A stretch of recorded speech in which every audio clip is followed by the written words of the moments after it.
on va passer à la leçon sur les compléments du verbe. D'abord, qu'est-ce qu'un complément du verbe?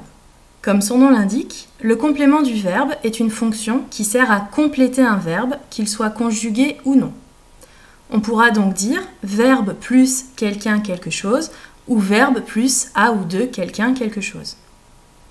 Le plus souvent, le complément du verbe se trouve après son verbe, sauf si c'est un pronom ou alors que vous parlez comme Maître Yoda. La force, tu maîtriseras. La force est le complément du verbe maîtriser. On peut le remplacer par le pronom la. Tu la maîtriseras. Il existe 4 fonctions qui servent à compléter un verbe. Attribut, COD, COI et COS. L'attribut.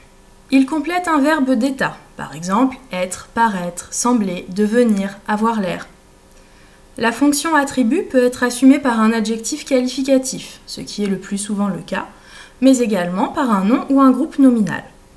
Exemple, le jeune homme semble affamé ou tu as l'air déçu. Affamé et déçu sont des adjectifs qualificatifs et ils ont pour fonction attribut puisqu'ils complètent un verbe d'état, sembler, avoir l'air. Dans Mon voisin est professeur de français a pour nature groupe nominal et il a pour fonction attribut puisqu'il complète le verbe être. Il faut faire attention de ne pas confondre l'attribut avec un complément circonstanciel puisque certains verbes peuvent être employés comme verbe d'état ou comme verbe d'action. Donc, il faut être sûr que notre verbe d'état est bien utilisé comme tel. Et dans ce cas-là, on peut le remplacer par le verbe être. Par exemple, le verbe tomber. Dans la phrase « il est tombé amoureux », je peux remplacer « tomber » par « être ». Il est amoureux. C'est bien un attribut. Alors que si je dis « il est tombé dans l'escalier », tomber est un verbe d'action. Donc, dans l'escalier est un complément circonstanciel, plus précisément de lieu.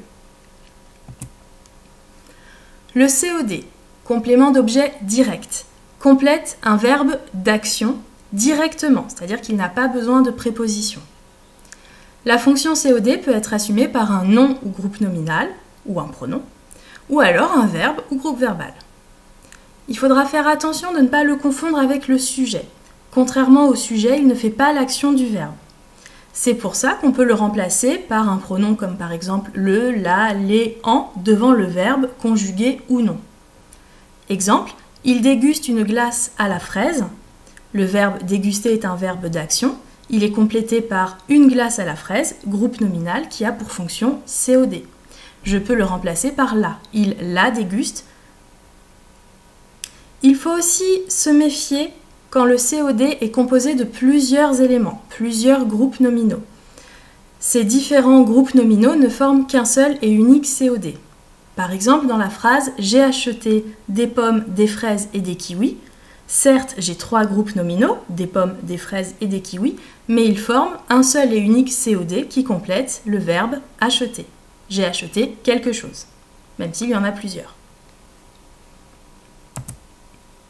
Le COI complète lui aussi un verbe d'action, mais contrairement au COD, il le fait indirectement, c'est-à-dire qu'il a besoin d'une préposition à ou de. Comme le COD, la fonction COI peut être assumée par un nom, groupe nominal, un verbe ou groupe verbal, mais dans ce cas-là, il faudra que ce nom ou ce verbe démarre par la préposition à ou de. Ou alors par un pronom, et si c'est un pronom, on ne repère pas le à ou le de. Comme pour le COD, on fait attention de ne pas confondre avec le sujet, puisqu'il ne fait pas l'action du verbe, on peut donc le remplacer par le pronom, par exemple, lui, leur ou en devant le verbe. Exemple, le jeune homme rêve d'une glace à la fraise. Rêver est un verbe d'action. Il est complété par le groupe nominal une glace à la fraise, introduit par la préposition de. Il rêve de quelque chose. Je peux remplacer le COI d'une glace à la fraise par le pronom en. Il en rêve. En rêver. Attention, un des pièges à éviter autour du COD ou COI. Les élèves ont tendance à confondre le COI avec le COD quand le COD démarre par un article partitif. Je rappelle que l'article partitif, c'est le déterminant du, de la ou des qui sert à déterminer un objet dont on ne quantifie pas, dont on ne précise pas la quantité. Par exemple, il faut du courage. Courage est un nom abstrait, je ne peux pas le dénombrer.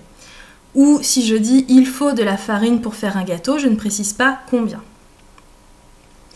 Donc quand on pense avoir affaire à un partitif, quand on a un doute, il suffit de remplacer le partitif par un déterminant défini ou une quantité précise.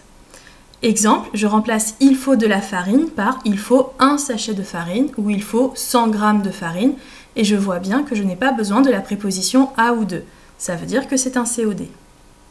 D'ailleurs, entre parenthèses, le verbe falloir est forcément suivi d'un COD. On dit falloir quelque chose et non falloir de quelque chose. Alors que si on avait employé le verbe avoir besoin, on aurait employé la préposition de, avoir besoin de quelque chose. C'est donc suivi d'un COI. Il y a besoin de farine, il y a besoin de 100 g de farine ou d'un sachet de farine, c'est un COI. Le COS, complément d'objet second.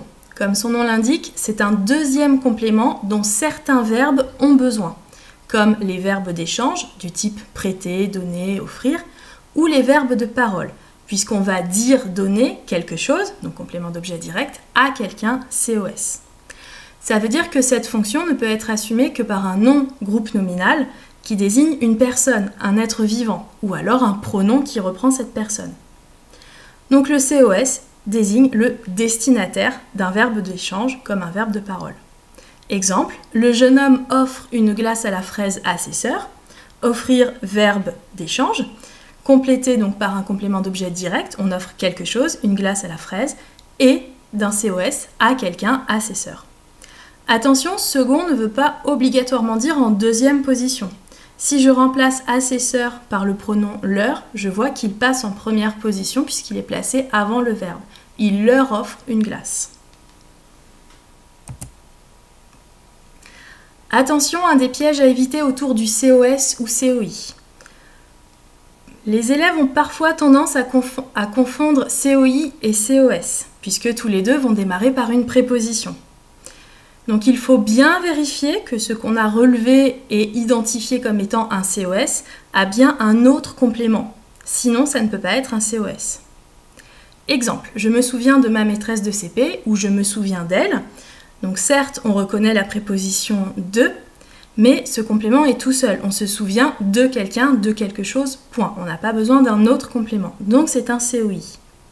Alors que si je dis « j'ai écrit une lettre à ma maîtresse de CP », le verbe écrire a besoin de deux compléments. L'objet, j'écris quelque chose, une lettre, COD, à quelqu'un, le destinataire, COS. Même chose si j'avais remplacé à ma maîtresse de CP par le pronom. Je lui ai écrit une lettre. Lui est bien le COS. Si tu es en cinquième ou plus, tu dois savoir qu'il existe un cinquième complément du verbe, le complément d'agent. On ne trouve cette fonction que à la voix passive, c'est-à-dire quand le verbe est conjugué à la voix passive, donc le sujet grammatical de ce verbe ne fait pas l'action mais la subit.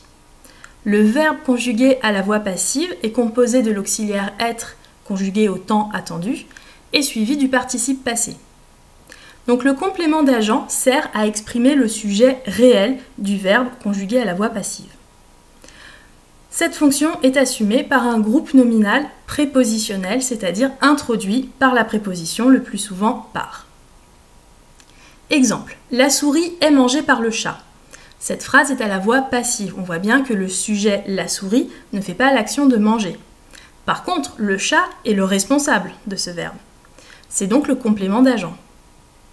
En cas de doute, il suffit de transformer la phrase à la voix passive à la voix active. Et dans ce cas, le complément d'agent devient le sujet. Le chat mange la souris. Autre exemple, le pont a été détruit par une tempête. On reconnaît que le verbe a été détruit est conjugué à la voix passive puisqu'il est composé de 3 morceaux. Et si je remets cette phrase à la voix active, une tempête a détruit le pont, je vois que une tempête est bien le sujet de l'action, donc c'est mon complément d'agent à la voix passive. Cette leçon est terminée. Tu peux poursuivre le cours sur les compléments d'objets avec le top 10 des erreurs à éviter et t'entraîner avec différents exercices pour évaluer ton niveau. Si tu ne l'as pas encore fait, tu peux aussi t'entraîner avec l'exercice de manipulation grammaticale. Merci pour ton attention et bon courage!